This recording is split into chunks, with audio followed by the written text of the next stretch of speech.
Welcome to Remedy of the Week. My name's Mindy. I'm a naturopath and herbalist, and every week I'm going to be sharing with you a new remedy to talk about that I use in natural medicine as part of the extensive range of things that we do as naturopaths to help people. So this week I'm going to be talking about a herbal medicine, and the herbal medicine is one that you may not have heard of before. It's quite a rare herb, but it is used widely by naturopaths and herbalists around the world. So it is called Albizia Lebbeck. So Albizia Lebbeck is used as an anti-inflammatory, and it's used for allergenic responses.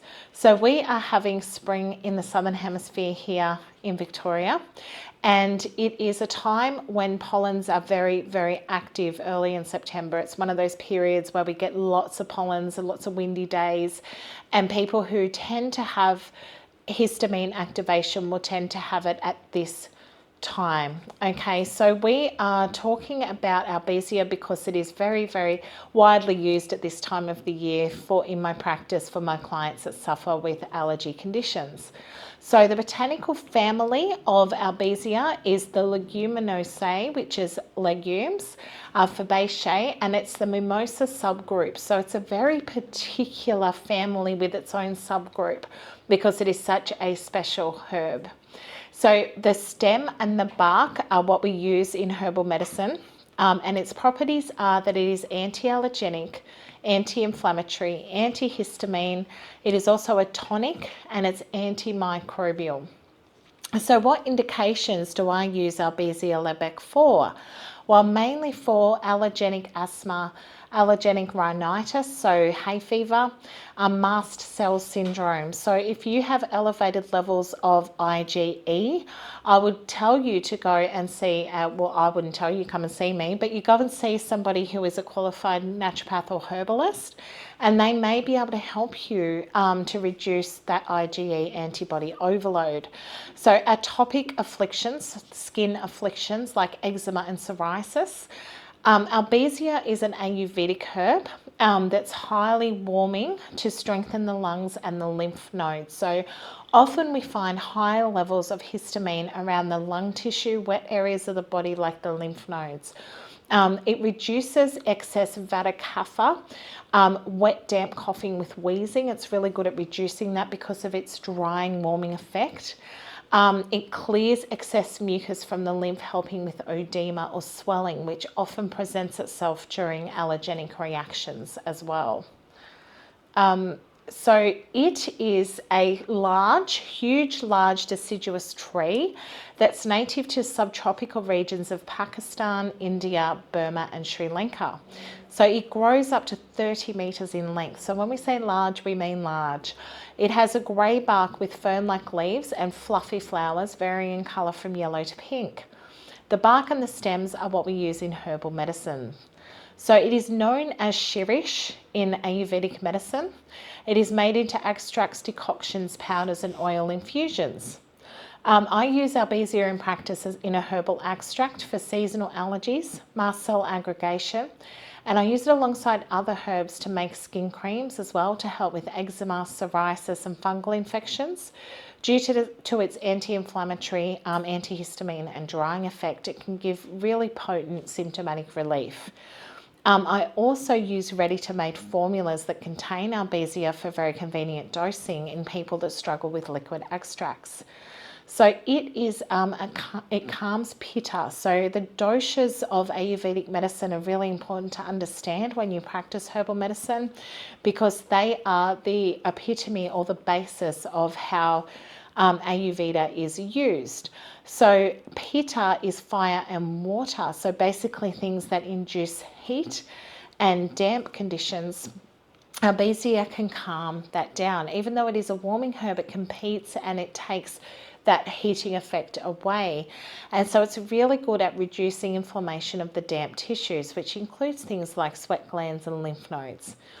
So it is also used in Ayurvedic medicine for depression and anxiety because it can improve dopamine levels. So it is contraindicated or cannot be used alongside dopamine-inducing drugs in pharmaceutical circles. So as a herbalist, that's why I'm always aware of what medication somebody might be taking. So it is generally a really well tolerated herb with a good safety profile.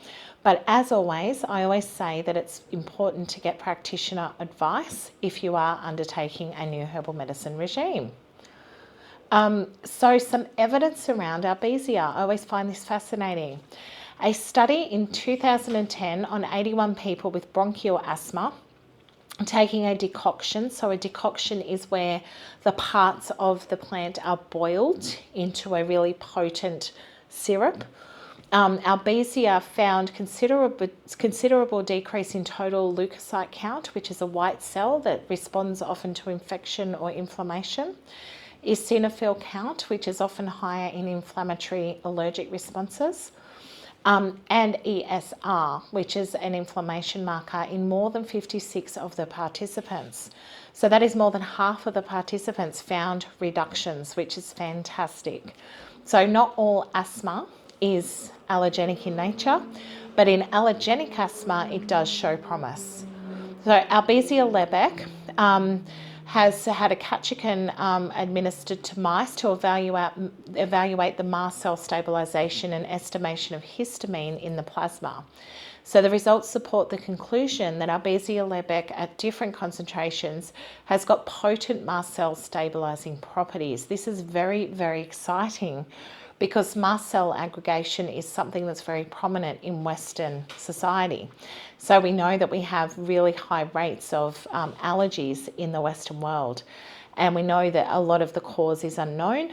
So being able to work around this and being able to support people with that mast cell aggregation using herbal medicines can make a huge difference to their quality of life. So it is a herb that's been used for centuries in the Indian subcontinent as a potent anti-allergenic and anti-inflammatory herb. Modern science has actually backed up the traditional use with numerous animal and human studies. And I always find that fascinating because it shows that ancient people that have been practicing herbal medicine for a long, long time, know what they're doing. All right, so I'm going to come down and have a look and show you what Albizia is like in remedy format. So I have my big bottle of extract here that I like to use. So this is a massive bottle of Albizia here. And I'm just going to show you what it looks like. I've got a little measuring cup here and I'm going to pour some into that for you to see because it is quite a beautiful colour. So Albizia has a really red colour to it. It kind of looks like a dark cough medicine. It even smells a little bit like Benadryl or cough medicine. If you've ever had that as a child, you'll know. I'm just going to... so it has a really floral type smell to it, but it does have an earthy aroma. So it is one of those beautiful herbs that it's quite pungent smell, but we want that pungent scent because otherwise the constituents of Albizia are not going to come through. And you would take it in a measuring cup and your dose would be from 15 mils to 60 mils a week, depending on your affliction, your size, and what your issues are. If you have severe mast cell aggregation, your dose will be much higher.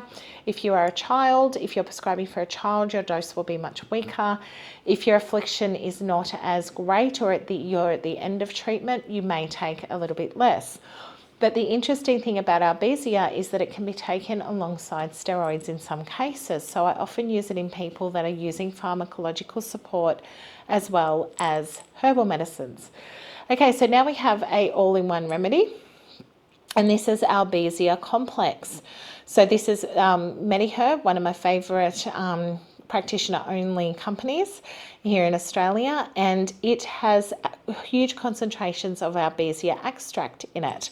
So it also contains some Bakel's skullcap and some Nigella sativa. So this is a beautiful all-rounder for people that suffer with allergies, people that suffer with asthma in the springtime. This is on my rotation all through this time of the year. And I often prescribe it to those who struggle to take an extract. Otherwise, I make them a customised herbal extract. But that is Albizia Lebbeck. I hope you've learned about a herb that maybe you haven't heard of before. If you have heard of it, let me know. Pop it in the comments. If you've used it before, let me know. I'm always interested in herbal success stories or even stories where you may not have found benefit. Tell me why. Tell me what you did. And I'll be coming back next week to share another remedy with you. Thanks for watching.